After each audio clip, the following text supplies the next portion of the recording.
Hello friends, welcome to my channel. कैसे हैं आप सब? होप आप सब अच्छे होंगे। जैसा कि आप सबको पता है, हमारी इंडस्ट्रियल रिलेशन की सीरीज चल रही है, जिसमें आज हम पढ़ेंगे अपना नेक्स्ट टॉपिक, जो कि है do and don'ts in grievance handling.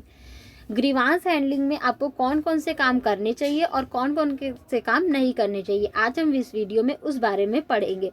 और मैं आपको बताना चाहूँगी कि ये हमारे यूनिट 4 का लास्ट टॉपिक है। इस कल से हम लोग अपनी नेक्स्ट यूनिट या जो भी होगा नेक्स्ट टॉपिक, उसको हम लोग पढ़ेंगे। इन्वेस्टिगेट, पहले हम लोग डू के बारे में पढ़ते कि ग्रीवांस हैंडलिंग में आपको कौन कौन से काम करने चाहिए।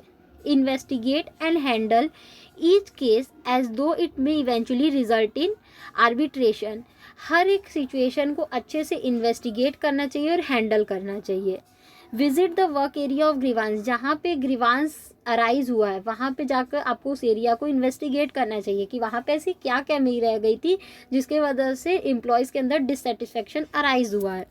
Determine whether there were any witness, ये भी देखना चाहिए कि वो जो भी डिससेटिस्फेक्शन हुआ है वर्कर्स के अंदर, उसका कोई विटनेस है, उसका कोई गवाह है जो इस बात की गवाही दे सके कि हाँ सही में इसके साथ ऐसा हुआ।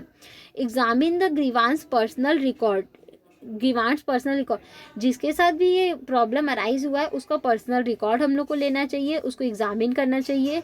Fully examine prior grievance record, पहले जो प्रॉब्लम हो चुका है उस प्रॉब्लम से रिलेटेड अगर पहले भी कोई प्रॉब्लम हो चुकी है तो उसको भी पूरा एनालाइज करना चाहिए, एग्जामिन करना चाहिए। Treat the union representative as your equal, आपके उन जो भी यूनियन रिप्रेजेंटेटिव हैं, जो भी वर्कर्स के यूनियन है, उनको आपको अपने ही जैसा ट्रीट करना चाहिए। ठीक है। Hold your grievance discussion privately, जो भी आप ग्रीवांस से रिलेटेड डिस्कशन कर रहे हो उनको आपको प्राइवेट ही रखना चाहिए, सबके साथ शेयर नहीं करना चाहिए। Fully inform your own supervisor of grievance matter, आप अपने सुपरवाइजर को ग्रीवांस से रिलेटेड सारे मैटर के बारे में बताएं। ठीक है, ये काम तो थे जो आपको करने चाहिए। अब ऐसे कौन से काम है जो कि आपको ग्रीवांस हैंडलिंग में नहीं करने चाहिए। ठीक है।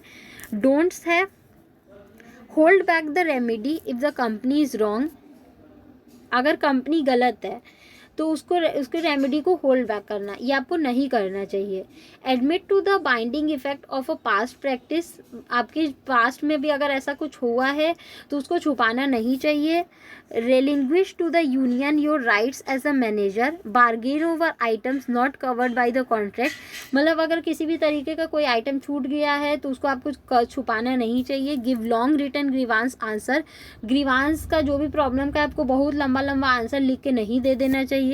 Trade a grievance settlement for a grievance withdrawal, आपको कभी भी ग्रीवांस जो सेटलमेंट हमारी ग्रीवांस सेटलमेंट कमेटी है उसको कभी भी ये नहीं कहना चाहिए कि ठीक है आप ये प्रॉब्लम को छोड़ दीजिए, आप इसको सॉल्व मत करिए। Agree to informal amendments in the contract. और लास्ट है आपका settle grievances based on what is fair instead stick the labour agreement, आपको कभी भी ये नहीं करना चाहिए कि मतलब आप फेयर ट्रीटमेंट नहीं कर रहे हैं और अपने मतलब बायस होके अपना कोई भी डिसीजन ले रहे हैं। आपको क्या करना चाहिए, हमेशा फेयर ट्रीटमेंट करना चाहिए किसी भी ग्रीवांस का।